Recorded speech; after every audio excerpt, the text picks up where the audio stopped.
айтыш керексиң. Өлөбүз деп. Өлүмдү сен күнүгө эстеш керексиң. Sen айтыш керексиң, мен өлүп калсам эмне болот деш керексиң. Кабырым эмне болот деш керексиң.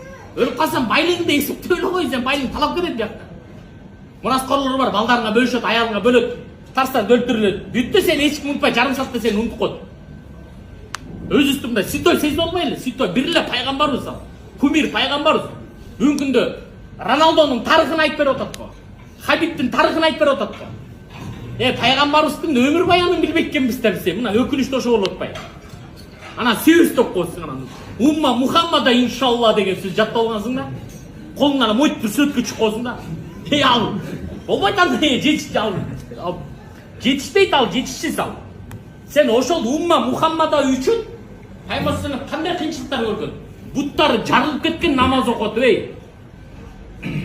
кайыштан эки жагына намаз, кайыштан ачкалыктан кулабастан кой намазга турайын. Үммөттүн күнөөсүн кечир деп, үммөткө хидаят деп, эки жагын кайыш менен байлап намаз окуган күндөр болуптур Пайгамбарыбыз. Тойо жебептир эми кээде жеп корком деп коюңуздар. Могу мубарак тиштерин сындырып койгон өзүнүн тайкелерин эле арап Мадинадан, Меккеден кубалап чыкканда 8 километр нече километрден ашык сабап койушкан. Ошо кичике балдар ышкырып, эң позор нерсе Меккеден кубаланыш керек. Кубаланып чыккан адам позор экен да. Пайгамбарыбыз ошентип туруп, ышкырып, сөгүнүп, кичике балдар таш менен уруп койгон. Таш менен ургандачы бир эле жолу таш тийсе канабайт экен да тууганда. Нече жолу тийген менен анан кан агат экен да. Пайгамбарыбыз денесинен кан акпады. Пайгамбарыбыз бирок өзүнүн характерин салган жок. Пайгамбарыбыз күчтүү болгон, унутпайлы. Абу Жахил канча зыян жеткирди. Алаканын мойытса эле башы жулунуп кетмеге элестетсе керек.